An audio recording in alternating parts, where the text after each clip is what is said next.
올해 유치원에 입학한 아이를 둔 30대 중반의 여자입니다. 결혼하고 별일 없이 잘 살다가 이제 곧 10년이 다 되어 가는데 이혼을 하게 될 줄은 꿈에도 몰랐네요.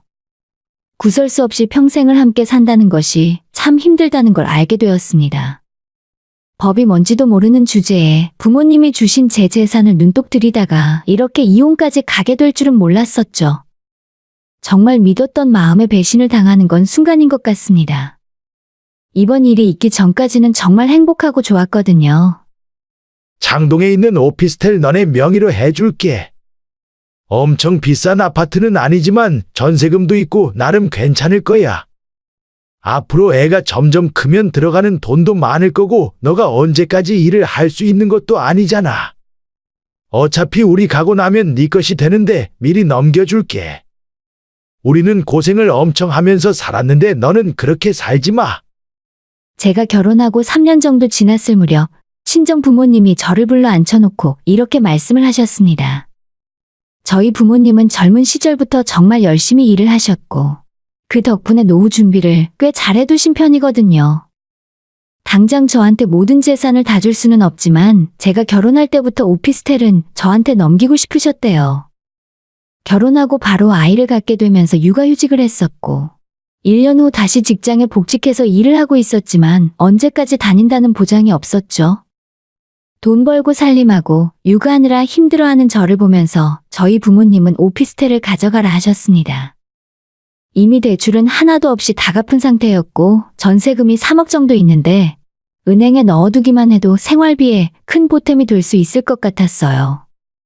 지하철역에서도 가깝고 근처에 아파트 단지도 많이 있어서 학교나 편의시설이 좋은 곳이기 때문에 투자 가치도 있는 곳이라 생각합니다.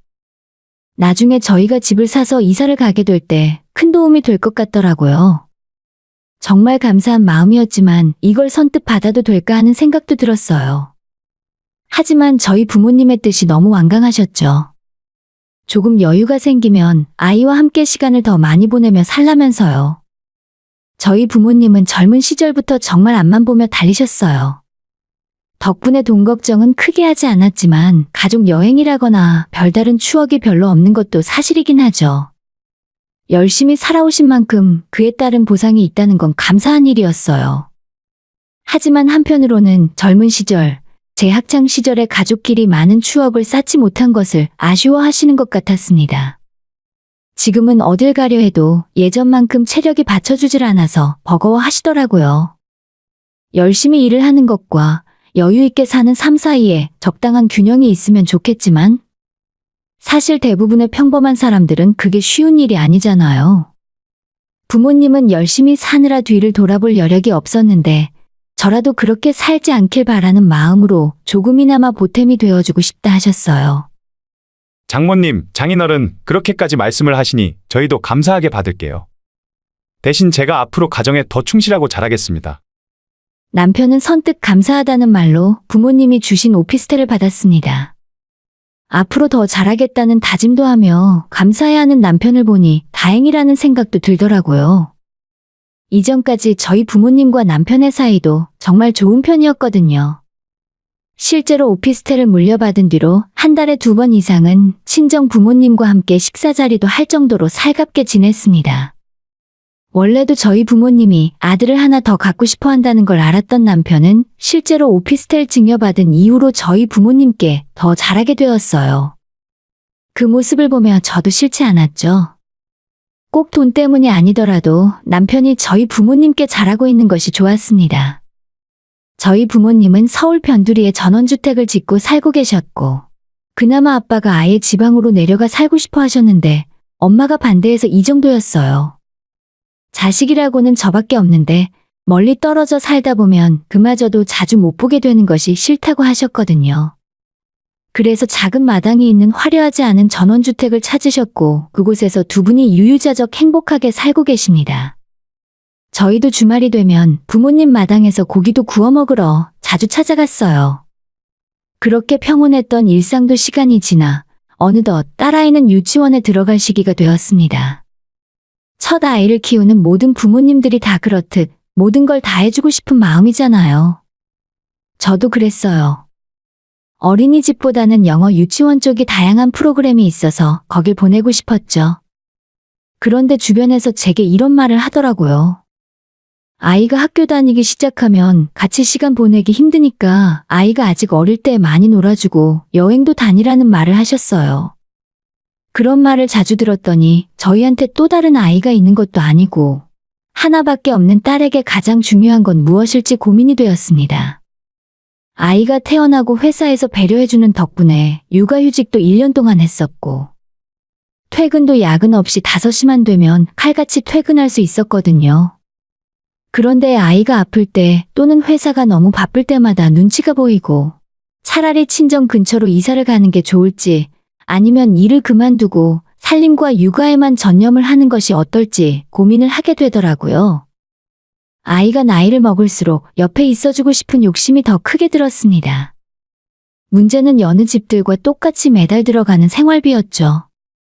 나가는 돈이 일정하게 있기 때문에 제가 휴직을 하거나 그만두게 된다면 그만큼 감당해야 할 부분이 부담이 되어 돌아왔습니다. 계산을 해보면 1년 정도는 실업급여를 받을 수 있으니 괜찮았고 퇴직금도 받으니 당장 2년 정도는 돈 걱정하진 않아도 되겠더라고요. 그 이후에는 제가 다시 취직해서 일을 하면 되니까 지금은 아이가 학교 들어가기 전까지 같이 있어줘도 괜찮겠다는 생각이었죠. 하지만 남편 혼자 외벌이로는 너무 불안하고 제가 일을 그만두더라도 고정적으로 일정한 수입이 있어야 할 것 같더라고요. 그 와중에 제가 생각한 건 전세 주고 있는 오피스텔을 월세로 돌리면 생활비 문제를 해결할 수 있겠다 싶었죠.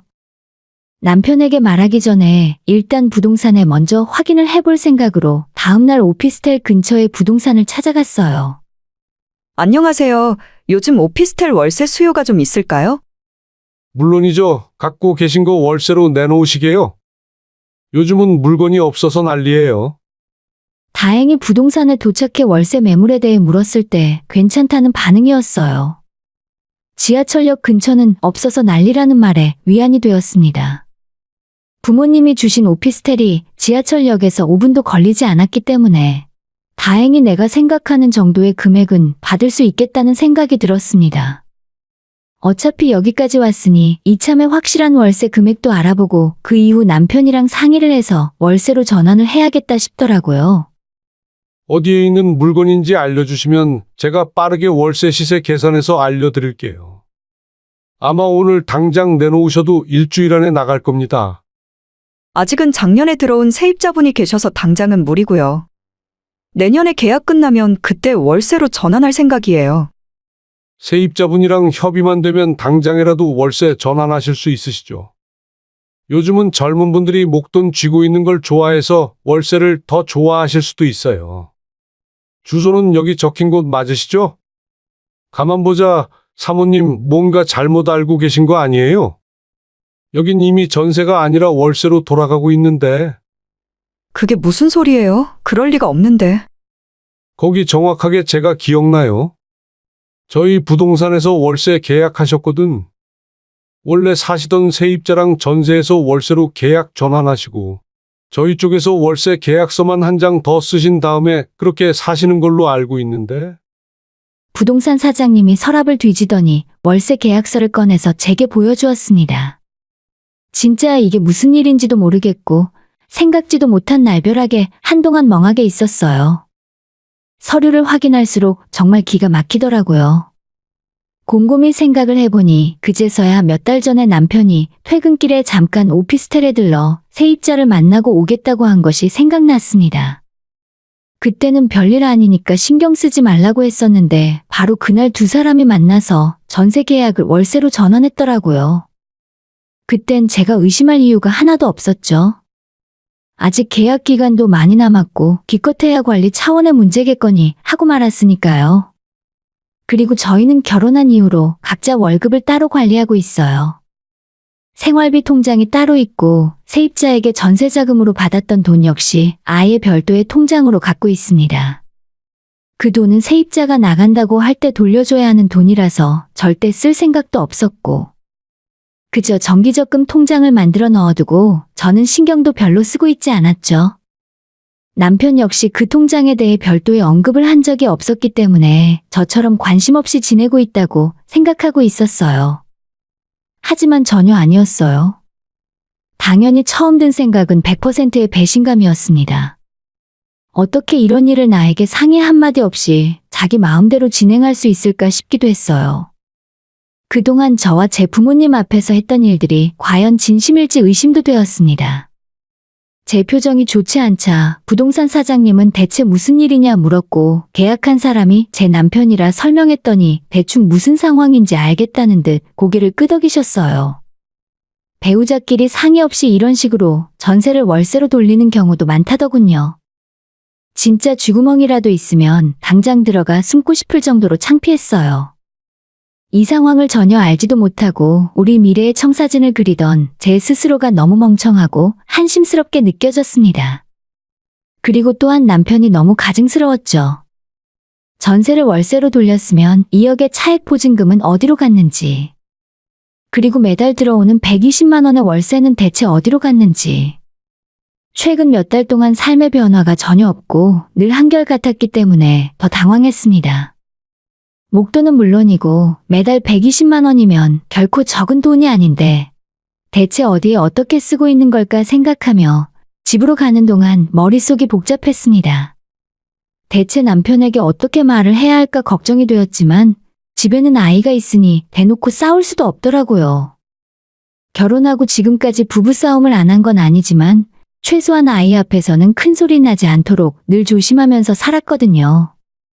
제가 친구들 사이에서도 정말 침착하고 평온한 성격이라는 말을 자주 들었는데 어릴 적 제 앞에서 언성을 높인 적이 없는 부모님의 영향이 큰 것 같더라고요. 그래서 저 역시도 남편하고 아이 앞에서는 늘 말 한마디를 조심하려고 했습니다. 그런데 이건 도무지 언성을 높이지 않고는 이야기를 하지 못할 것 같았어요. 결국 아이를 친정부모님에게 맡기고 남편과 밖에서 만나기로 했습니다. 남편이 늦게 끝나는 날이라 기다리면서 머릿속으로는 별별 생각이 다 들더라고요. 대체 우리 부모님이 우리 잘 살라고 주신 집인데 무슨 속셈으로 이런 엄청난 일을 벌였는지 오늘 그 끝을 보고 결단을 내려야겠다 싶었죠. 왜 이렇게 일찍 나와 있어? 그렇게 내가 보고 싶었던 거야? 당신 나한테 할 말 없어? 나한테 숨기고 말 안 하고 있는 거. 갑자기 뜬금없이 그게 무슨 소리야? 내가 당신한테 비밀 있는 거 본 적 있어?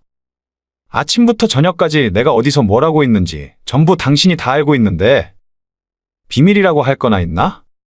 저는 남편에게 마지막으로 기회를 주고 싶었어요. 제가 답답하고 멍청하게 보일 수도 있지만 마지막으로 남편이 자기 입으로 솔직하게 말하고 용서를 빌기를 원했습니다. 부부간의 정이라는 게 그렇더라고요.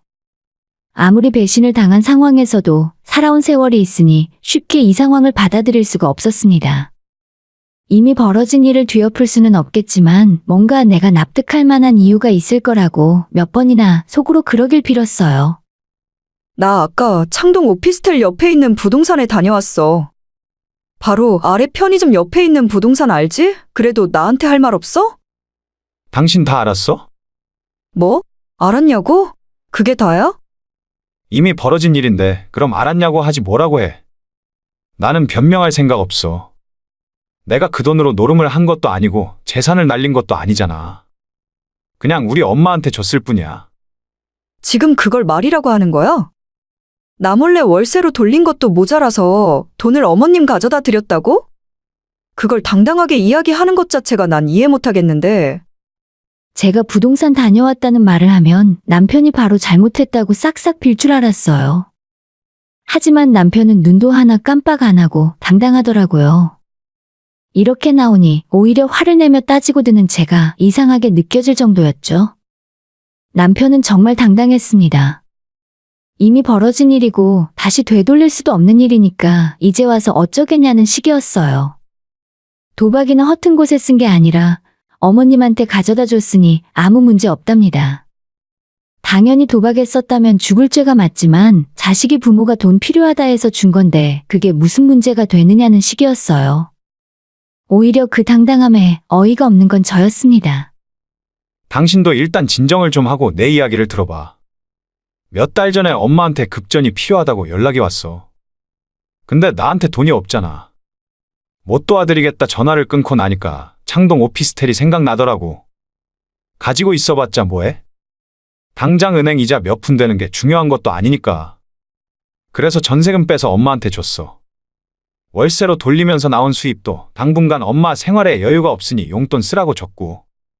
아니, 나한테 한마디 상의도 없이 어떻게 그럴 수가 있어? 전세랑 월세 보증금 차액만 2억이 넘는데 그걸 전부 어머님 드렸다는 소리야?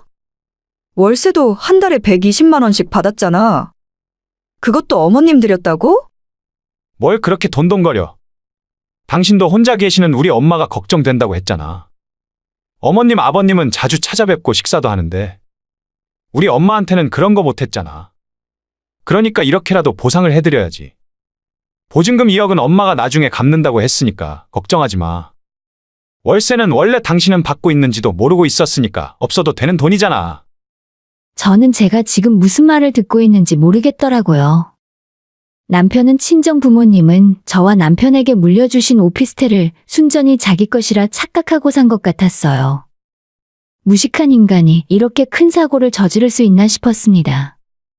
결혼하고 증여받은 재산으로 부부 공동 명의를 해줬더니 그걸 어떻게 자기 거라 생각할 수가 있을까요? 남편도 그렇고 그 돈이 어떻게 마련한 돈인지 알면서 덥석 받은 시어머니까지 완전 소름이 끼쳤습니다. 갑자기 분에 넘치는 용돈을 받으면서도 저한테는 한마디도 하지 않았다는 사실에 그 어머니의 그 아들이구나 싶었죠. 집 명의를 넘긴 것도 아니고 전세 자금은 어머님이 가져가서 어머님 지금 사시는 집에 잔금 치르는 데 들어갔다고 하면서 자기는 아무 잘못이 없다 하더라고요. 부부 공동 자산을 이용했기 때문에 정당한 일이고 오히려 미리 이야기를 했더라면 제가 화를 내고 반대했을 거라며 부부싸움을 피하기 위한 방법이었다고 합니다. 대신 내가 그동안 장인어른 장모님한테 정말 잘했잖아. 그럼 된 거 아냐? 진짜 내가 이 인간에게 고마워하고 믿고 살았던 시간이 전부 배신당하는 기분이 들면서 실망을 넘어 환멸감까지 들었습니다. 결혼하고 지금까지 한치의 의심도 하지 않고 살았건만 바로 그게 문제였나 봐요. 당신은 그게 당신 개인 재산이라고 생각했어? 아무리 공동명의로 했다지만 그게 어떻게 당신 거야?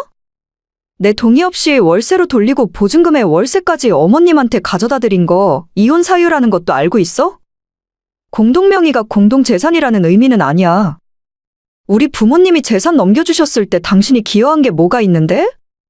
남이 차린 밥상에 숟가락 얹으면 고마운 줄 알고 살아야지. 그럼 장인어른이 그 재산을 당신 혼자 쓰라고 주셨겠어? 겨우 이 정도로 이혼 이야기하는 건 너무 경솔한 생각 아니야? 이런 말은 당신한테 더 불리하다는 거 모르지?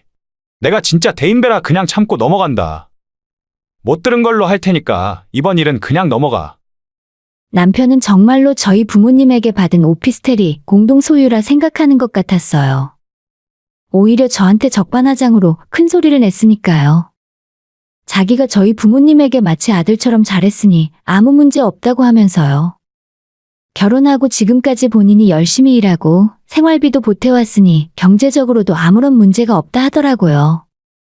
오피스텔 자체는 우리 부부가 번 돈이 아니라 저희 부모님이 증여를 해주신 것뿐인데 그걸 자기 재산인 것처럼 우기고 있으니 말이 안 되는 상황인 거죠. 저는 오피스텔이 절대 남편 것이 아니라고 말을 했지만 제가 하는 소리를 이해하려고 하질 않았어요.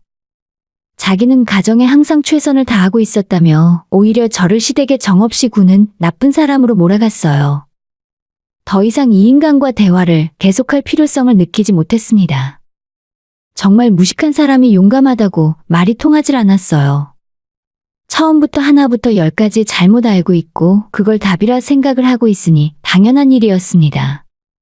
제가 여기서 왈가왈부해봤자 법도 제대로 모르는 사람이라고 말을 할 테니 아예 변호사를 통해 전달하는 것이 나을 거라 판단했어요. 그래서 하던 이야기를 멈추고 그냥 남편과 저녁을 먹고 집에 들어갔습니다. 남편은 민망해서 그런지 아니면 찔려서 그러는 건지 자기가 고기도 직접 구워주고 많이 먹으라며 너스레를 떨었어요. 남편과 저녁을 먹고 집에 돌아와서 아이랑 함께 엄마 집에서 자고 오겠다며 남편을 혼자 남겨두고 나왔습니다. 그리고 아침이 되길 기다렸어요. 아침이 되자마자 변호사를 찾아 법적 자문을 구하고 하루라도 빠르게 이 사태를 해결하고 싶은 마음뿐이었습니다. 회사에 월차를 내고 이혼 전문 변호사를 찾았고 제 상황을 이야기하고 이 일이 이혼 사유가 되는지, 내 돈은 돌려받을 수 있는지, 위자료로 얼마나 받아낼 수 있는지 전부 물어봤습니다. 귀책 사유가 남편에게 있다면 아이 양육권을 제가 가져오고 양육비를 받을 수 있는지까지 전부 꼼꼼하게 따져 물었죠. 더 이상 결혼 생활의 의미를 모르겠더라고요.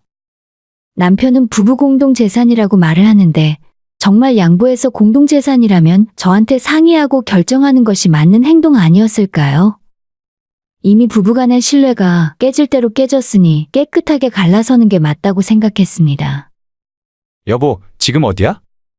나 방금 당신 변호사라는 사람이랑 전화통화했는데 난 공동명의로 빌라 명의를 했으니까 나한테 소유권이 있는 줄로 알고 있었지. 당신한테 미리 연락 못한 건 정말 미안해. 내가 너무 성급하게 내 마음대로 한 것 때문에 화가 난 거야? 알겠어. 앞으로 안 그럴게. 이제 그만 싸우자. 변호사 이야기 못 들었어? 나한테 직접 연락하지 말고 할 말 있으면 변호사한테 이야기해. 당신이 내 말 못 알아들으면 접근금지 신청할 수밖에 없어. 그동안 날 어떻게 생각하며 살았고 우리 부모님을 어떻게 생각했길래 이토록 당당할 수 있는지 생각도 하고 싶지 않아. 여보, 내가 잘못했어. 앞으로 월세는 당신 통장으로 입금하라고 할게. 그리고 엄마한테 돈도 빨리 갚으라고 했어. 화 많이 났어? 나랑 만나서 이야기 좀 하자. 그 이후로도 남편은 계속 전화를 하고 심지어 저희 친정집 앞까지 저를 만나러 찾아왔습니다. 본인도 나름대로 여기저기 알아본 것 같은데 자기한테 마음대로 처분할 실질적인 소유권이 없다는 걸 뒤늦게 깨달았겠죠. 당연히 남편에게 보낸 이혼 서류에는 보증금은 물론이고 그동안의 월세까지 전부 돌려받는 것은 물론이고 위자료와 재산 분할 그리고 아이의 양육권과 양육비까지 적혀 있었으니 똥줄이 타들어갔겠죠. 더불어 남편이 법으로 싸우고 싶으면 얼마든지 싸우겠다고 덧붙였고 소송을 걸겠다면 저 역시도 끝까지 싸울 것이라고 알려줬어요. 며칠 후 남편은 저희 회사 앞까지 달려와 제 퇴근 시간 전부터 기다리고 있다가 손이 발이 되도록 싹싹 빌고 있었는데 그 모습이 얼마나 꼴보기 싫었는지 몰라요. 그동안 기고만장하게 큰 소리를 칠 때는 언제고 모든 것이 본인 잘못이라는 걸 깨닫고 나니 180도 돌변하더라고요. 얼마나 제 속이 시원하던지. 그동안 이런 바보 같은 인간과 살고 있었다는 사실 자체가 창피했어요. 그렇게 남편과 협의 이혼을 하게 되었고 저는 혼자가 되었습니다. 친정 부모님은 돈은 돈이고 그래도 화해하고 잘 살아보라고 하셨어요. 나쁜 곳에 돈을 쓴 것도 아니라 부모한테 일이 있어서 도와줬으니 어쩔 수 없는 일이라 생각하자면서요. 저는 저모르게 우리 부모님 돈을 마음대로 가져다 썼다는 것에 여전히 화가 풀리지 않았는데 친정 부모님은 그런 사위라도 어떻게든 품고 싶으셨던 것 같습니다. 저도 그 부분에 대해 아예 고민을 하지 않았던 건 아니에요. 아무리 싫은 사람이라지만 아이에게 아빠의 빈자리를 만드는 것이 옳은 일일까 그런 고민을 수도 없이 했거든요. 하지만 저런 인간은 아예 아이에게서 최대한 격리하는 것이 낫겠다 싶었어요. 그렇게 남편과 이혼하고 서류 정리까지 끝낸 지 얼마 되지 않아요. 이혼한 뒤로 얼마 후에 회사도 그만두었고 제 실업수당에 오피스텔 월세 120만 원 그리고 남편에게 받는 양육비 100만 원까지 더하니 당분간 아이와 함께 지내는데 큰 문제는 없겠더라고요. 지금은 다른 건 신경 쓰지 않고 아이만 생각하며 살려고요. 애초에 이 문제 자체가 제가 일을 그만두고 아이와 함께 있고 싶어서 시작된 일이었으니까요. 딸아이에게 사랑 많이 주고 더 많은 추억을 쌓을 예정입니다. 남편과 살던 집도 정리하고 저희 친정부모님 댁 근처로 이사갈 예정이에요. 아빠가 없는 그늘을 외할머니 외할아버지의 사랑으로 감싸줄 수 있다고 생각하거든요. 오늘의 사연은 여기까지입니다. 구독과 좋아요, 알림 설정은 많은 힘이 됩니다. 다들 행복하시고 좋은 하루 되세요.